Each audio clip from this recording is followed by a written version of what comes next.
안녕하세요. 오늘은 또 재미있게 오늘의 주제는 공에 대해서 설명을 해보겠습니다. 공이라는 것은 불교의 철학입니다. 그죠? 불교 철학.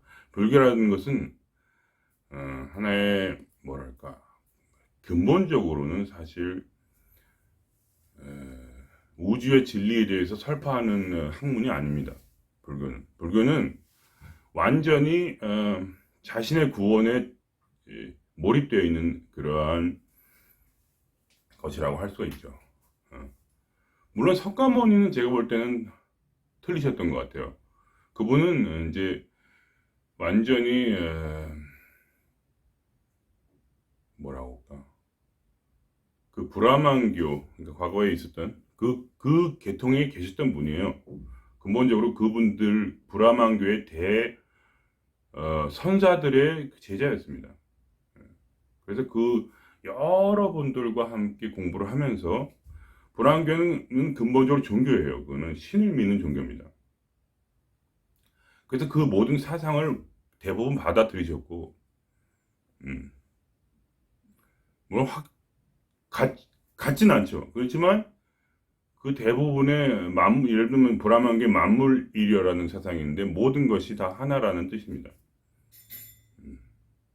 그러니까 그런 그 어떠한 예수님이든지 누구든지 어떤 사람도 과거의 어떤 종교로부터 완전히 자유롭게 뭐 새로운 걸 딱 만들어낸 건 없습니다. 왜냐하면 항상 신은 존재해서 계속해서 그러한 위대한 성자들을 배출했기 때문이에요. 어느 도시든지 어느 세상이든지 항상 그런 보살도를 걸으시는 분들이 계셔서 특히 그렇게 위대한 정말 천이 나올까 말까 하는 그런 위대한 성자들도 가끔 나왔던 것입니다. 어느 나라든지. 정확히 알 수 없지만 어딘지. 어쨌든 그래서 이제 그냥 그렇게 제가 믿어요. 솔직히 말하면. 제가 가서 본 것도 아니고. 그렇지 당연히 자명한 그게 이제 그렇게. 그런데 어쨌든 간에 하여간 그래서 이제 부처님은 이제 그러한 독특한 방식으로 자신만의 그 중도 사상을 만드셨고, 중도 사상은 그러니까 그 브라만교를 한층 뛰어넘는, 그러니까 완전히 그 철학적으로 그런 불이법이라고 하죠. 불이법에서 이제 파생된 것이 바로 공사상입니다. 불이법이 없으면 공사상이란 건 없어요. 불이법이란 철학에서 나온 겁니다. 엄청난 철학이죠. 그래서 결국 그래서 이제 부처님은 사실은 좀 다르셨다 저는 그렇게 보고요. 그렇지만 점점 발전하면서 이것이 완전히 철학으로 정립이 된 이제 그런 흐름이 있고, 또 다른 흐름은 저는 그렇게 봅니다. 뭐 다른 의견이 당연히 누가 있으시겠죠. 제가 완벽하다는 건 당연히 아니고 이제 저는 그냥 제가 보는 시각을 말씀드리는 거예요. 하나의 이제 철학으로 발전한 이제 불교가 있고, 다른 쪽에서는 어떤 종교로 발전한 그런 신앙적인 면이 있습니다. 그러니까 부처님을 믿는 이제 신앙의 면이 있고, 한쪽은 아무것도 믿지 않고 전혀 완전히 그러니까 말하자면 자기 마음을 구원하기 위한 심리학과 비슷한 철학, 그런 식으로 발전한 그 불교의 최고봉이 바로 공입니다. 공사상. 깨달음의 진수라고 할 수가 있죠. 불교 깨달음의 진수. 그래서 자꾸 그거를 이제 깨닫기 위해서 노력하는 것이 바로 불교입니다. 음, 저는 그렇게 생각해요.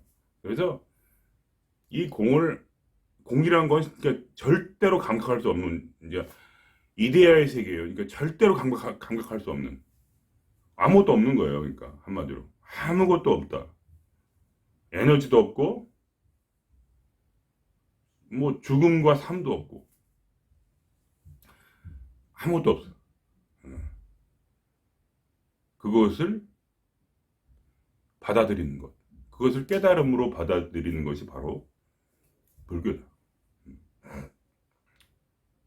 그러니까 그게 존재하는지 안 존재하는지도 몰라요. 근데 뭐가 중요하냐? 불교의 핵심은 그거야.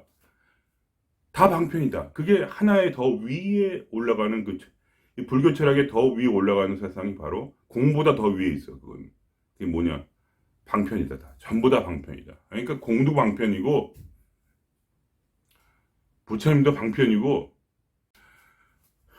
예, 중간에 갑자기 배달이 와가지고 지금 어디까지 얘기했는지 기억이 안 나는데 그냥 해보겠습니다. 그래서 그러니까 불교는 이제 그러한 이제 방편이 그러니까 방편이 가장 중요해요. 그 말이 방편. 음. 그러니까 그게 실제인지 아닌지 중요하지 않아요.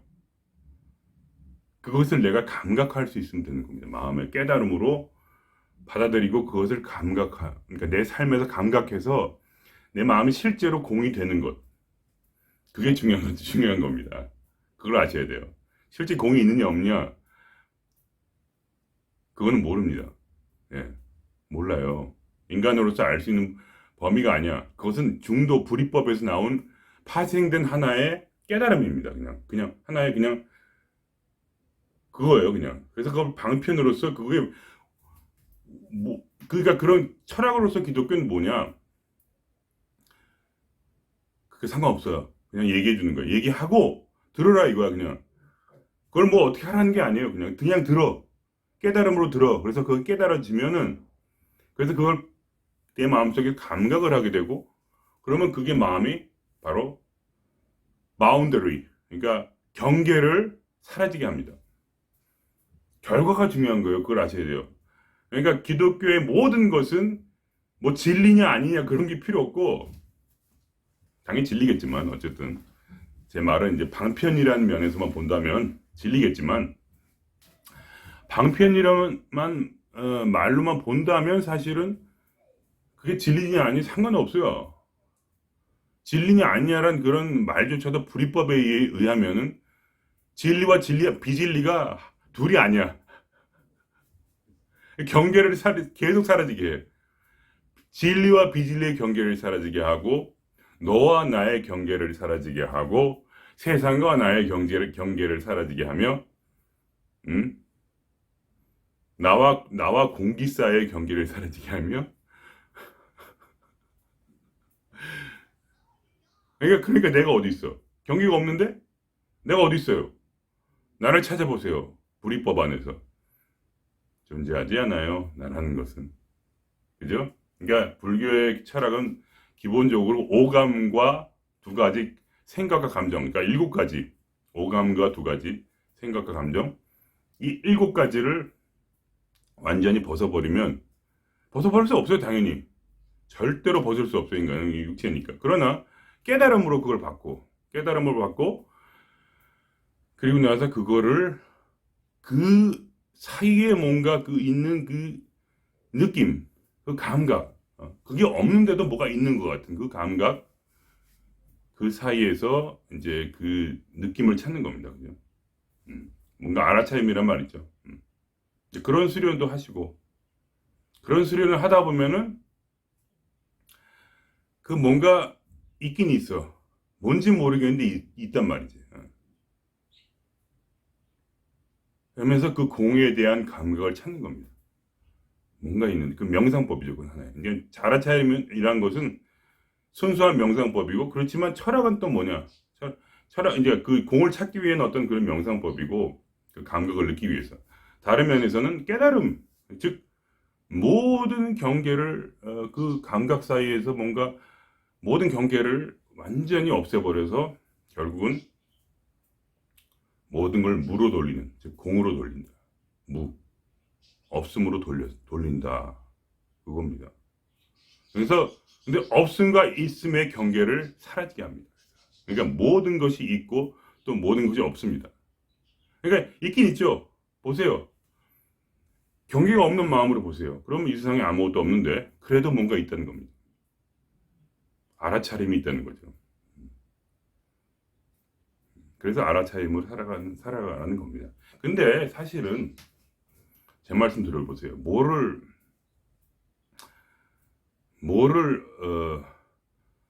알아차리는 자가 뭔가를 뭐라고 하나 그거를 정말 느낄 수 있을까요? 그게 뭔데? 아무것도 없거든요. 그러니까 실제로 제 생각엔 뭐냐? 제 생각에 이건 순전히 알아차리는 그 자는 그냥 사실 신의 자리입니다. 신의 자리.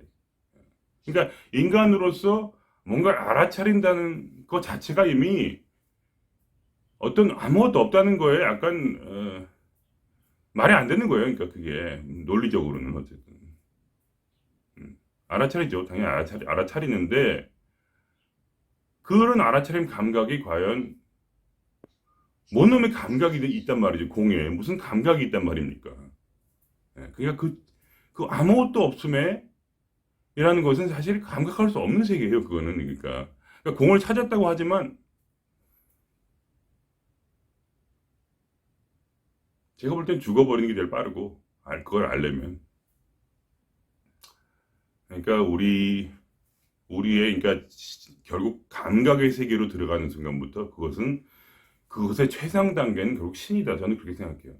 그러니까 그래서 불교에서 부처님을 믿게 된 거예요. 제가 볼 때는. 왜냐하면 이 불교라는 것이 결국은 브라만교에서 나왔고 브라만교에서 한 단계 위 철학인 바로 부처님은 그거거든요. 브라만교를 배경으로 해서 그 모든 그런 사상들이 들어왔어요. 브라만교에서. 그분은 독실한 브라만교 제자 스승, 아주 최고 브라만교의 몇 대 스승하고 이제 손꼽히는 선생님들을 배운 다음에 그 브라만교 선생님들이 야, 네가 이제 브라만교를 깨달았으니 나랑 같이 이제 이 브라만교를 다스리는 지도자가 되자 하니까 글쎄요, 제가 볼 땐 좀 더 있는 것 같은데 좀 나가서 다시 배우겠습니다. 좀 더 한번 닦아보겠습니다. 하면서 나중에 깨달으신 것이 바로 불이법입니다. 이거 한 단계 올라간 거죠. 신에서 브라만 신에서 창조신이죠. 창조신에서 한 단계 올라갔죠. 그렇지만 그 근본에 있어서는 결국 지금에 와서는 철학이 되었고 불교는 그래서 절대로 종교가 아닙니다. 오해하시면 안 돼요. 아무것도 믿지 않아요. 불교는. 잠깐 제가 믿으라고 한 얘기는 모순은 안 되지만 왜냐하면 불이법에서 모순 일은 없습니다. 그렇지만 사실 근본적으로 불교는 그러한 종교가 아니고 철학입니다. 복잡하죠? 저도 복잡해요. 말하면서 복잡하니까 저도 막 얘기저기 하는 거예요. 마음속에는 있는데 그것을 정확히 표현하기가 힘들어요. 워낙 모르는 세계니까. 이 모르는 걸 어떻게 설명을 하겠어요. 그게 철학인데 이거는. 그죠? 그러니까 깨달음이란 건 있어요. 마음에.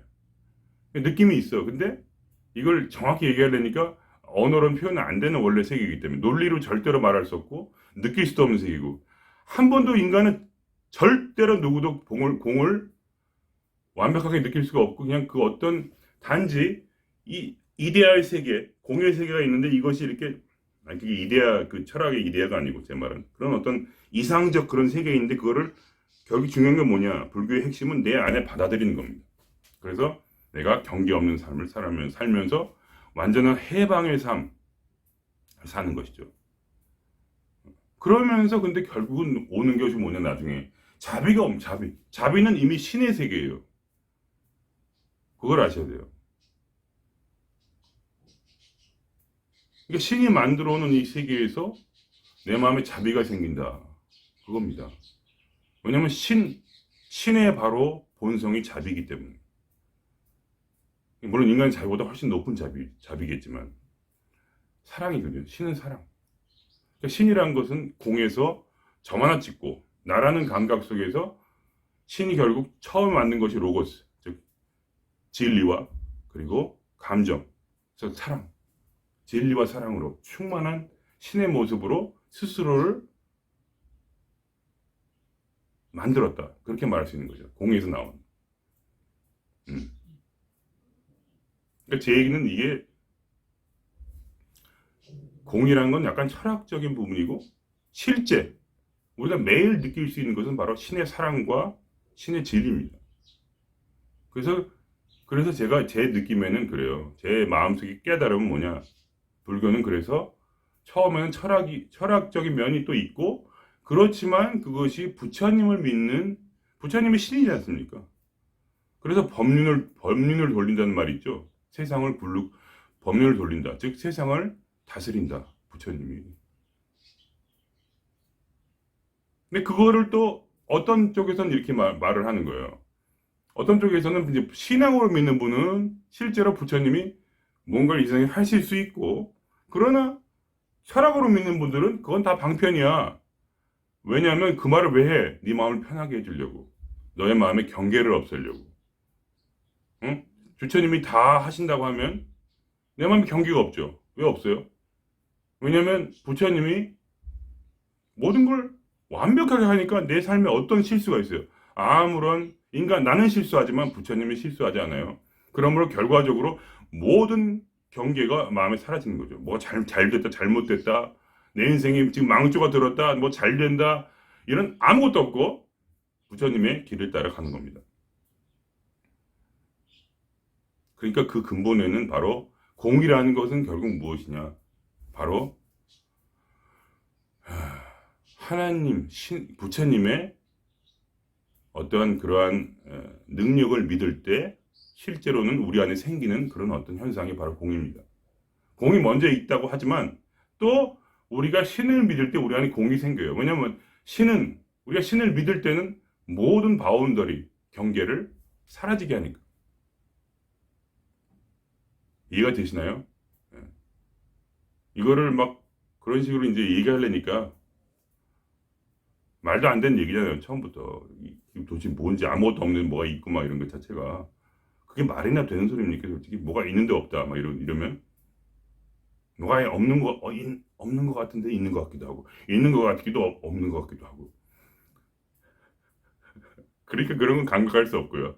그러니까 우리가 실제적으로 이 세상을 살아갈 때 만약에 당신이 종교인이라면 모든 것은 부처님의 공덕과 은덕으로 그래서 제가 이런 진언을 하라는 거죠. 옴 하면 신에 귀의한다. 부처님께 귀의한다. 부처님 말하면. 거기서 부처님은 이미 하나님입니다.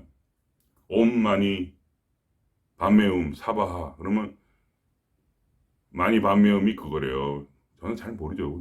불교는. 그렇지만 제가 불교님 이제 그런 분들이 쓰신 글들을 보면 마니 밤매움은 이제 연꽃 속의 보석이다. 그게 이제 보살이래요. 사바하 그러면 이제 이루소서 그거래요. 그래서 이 세상에 하나님의 뜻이 보살들의 어떤 그러한 역사로 이루어지기를 그러니까 그러니까 부처님의 어떤 그런 공덕이 이 세상의 만물들의 어떤 그런 작용에 의해서 만물들의 어떤 작용 그러니까 보살이라는 것은 이미 합일된 존재예요. 이게 보살에게는 바운더리가 없어요. 그러니까 모든 것과 함께 보살의 그러한 공덕으로 모든 것과 만물과 함께 일하는 보살의 공덕으로 모든 것을 온전하게 이루소서 하면서 내 마음에 있는 바운더리를 없애는 겁니다. 그게 바운더리가 없어요. 그러니까 그게 그냥 약간 좀 어거지스럽기도 하죠. 솔직히 제가 하는 말. 그런데 기본적으로 보살에 대해서 이해를 하시면 그렇습니다.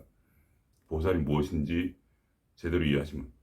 그래서 결국은 그냥 우리는 주의 뜻을 이루소서 하면서 바운더리 없으니까 살다가 공이라는 거 어떻게 알 수 있냐?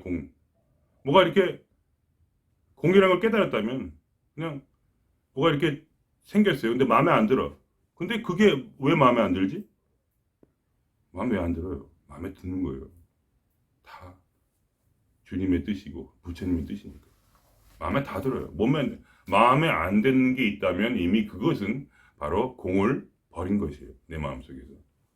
공이 있다면 공에 대한 감각, 공에 대한 깨달음이 있다면 우리는 살면서 항상 이렇게 하는 겁니다. 옴마니 밤에 옴이라는 거지.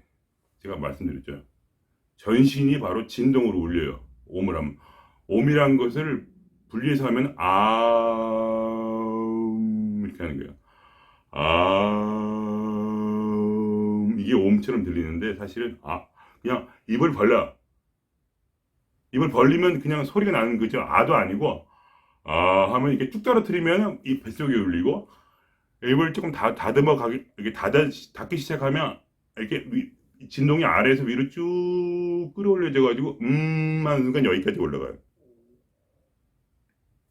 이렇게. 그게 이제 온몸을 진동으로 울리게 하는 거죠. 명상법인데. 그러니까 완전히 이 세상에 있는 그런 에너지로, 신이 창조한 그 영생 에너지로 나를 채우고 신의 뜻에 복종하겠다. 그런 뜻이에요. 내 인생 전체를. 육체부터 영혼까지. 전부, 하면서. 많이 반매음, 사바, 보살도를 이루소서. 왜냐면 이 세상에서 이루어가는 거야. 내가 내에서 공을 통해서 내 삶을 보살도로 만들어가는 거예요. 반매음, 사바, 이렇게. 그러면 더 이상 아무런, 무슨 일이 있어도, 이 세상에서 무슨 괴로운 일이 생기고, 어떠한 것이라도 바로 온마니 반매음 사바, 이것이 바로 보살도를 이루는, 신의 뜻을 이루는 바로 완벽한 길이다. 라는 것을 철저히 믿고 깨달은 거죠. 그래서 그렇게 계속 그런 일이 생길 때마다 그런 이제 진언을 외우는 거죠. 그렇게 되면은 경계가 없기 때문에 고통도 없어요. 그러니까 불교라는 것은 약간 지금 와서는 제 느낌엔 그래요. 철학과 종교가 약간 믹스가 된 그런 것이 되었다. 왜냐면 이제 대단한 철학 쪽으로 아주 완전히 이렇게 꿰뚫으신 그런 이제 스님들도 보면은, 이제 인터넷에 보면은 그분 설교하실 때 또 법리 돌아가면서 이렇게 막 세상이 부처님에 따라 돌아가는 얘기를 방편이라고 하면서도, 말은 방편이라고 하면서도 실제적 그런 예를 드세요. 어떻게 하면, 어떻게 돼가지고 사람들이 이렇게 잘 살고 있고 복을 받고 이런 것을, 그런 신비한 일이 막 일어나가지고 이렇게 딱딱 떨어지고 그런 거를 있다 하면서 또 말을 잘 안 해, 그거를. 왜 그 말을 안 하는지 아세요? 그분이 철학을 믿기 때문에 종교로 빠지지 말라고. 그래서 그런 실제로 어떤 일이 실제로 있었다, 내 삶에도 그런 신묘한 일이 있었다는 걸 얘기를 안 해. 얘기를 하더라도 방편으로 얘기한다고 말을 하면서 그 말을 하는 거예요. 그러니까 어떻게든 종교로 안 빠지려고.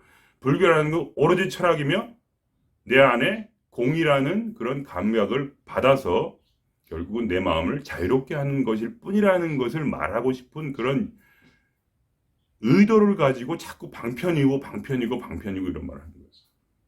그것은 실제가 아니라는 말을 하기 위해서. 그러면서 자기가 실제로 그런 걸 겪었다고 또 말씀을 은연중에 하시는 거예요. 그러니까 신을 벗어날 수가 없어요, 결국은. 예. 그래서 결국은 은근히 종교가 됐다. 저는 그렇게 믿고 있어요. 그게 바로 공입니다. 공이라는 것은 철학, 절대적, 정말 멋진 철학이며, 그것은 인간을 완전히 자유롭게 하는 그런 철학이고 깨달음이지만, 사실은 그 공이라는 것은 신을 믿고 신에게 나아갈 때 결국 그 바운더리가 깨지게 된다. 공이라는 것이 실제로 삶에서 내 안에서뿐만 아니라 내 마음도 조차도. 왜냐면 감각이라든지 믿음이라든지 뭐 깨달음이라든지 뭔가 있다면 그것은 사실은 모두 신에게서 나오기 때문입니다. 근데 이 모든 것이 다 방편이라고. 지금 어떤 분이 불교 철학자라면 이 모든 것이 방편이다. 그래서 나는 오직 불교 철학을 따르겠다고 한다면 또 그것도 맞습니다. 그러니까 이런 말도 안 되는 이런 생각의 고리를 가지고 있는데, 저는요, 거짓말 안 하고 저는 다 얘기합니다. 저는 항상 신묘한 일을 겪으며 살고 있습니다. 왜냐하면 신이, 공에서부터 나온 그 신께서, 공이 뭔지 모르지만 어쨌든 무에서 유를 창조하신, 스스로를 창조하시고 또 이 세상을 모든 걸 창조하신 신에 의해서 보살도를 살아갈 때, 즉 보살도라는 건 끌어당김의 법칙을 살아갈 때, 그래서 이 자기의 말과 자기의 생각과 이 세상 일치해서 함께 돌아가는 그 신묘한 것을 바라보면서 공이라는 것, 신이라는 건 절대 철학이 아니다. 이런 것을 제가 말씀드리고 싶습니다. 그렇지만 철학으로 받아들이시는 분도 좋아요. 받아들이세요, 철학으로. 오로지 철학으로만. 그렇게 말하자면 제 모든 말은 방편일 뿐이고 당신의 마음을 편하게 하는 것뿐이실 뿐입니다. 그것도 좋습니다. 어찌됐건 구원받으면 좋은 거니까요. 그럼 이만 마치겠습니다.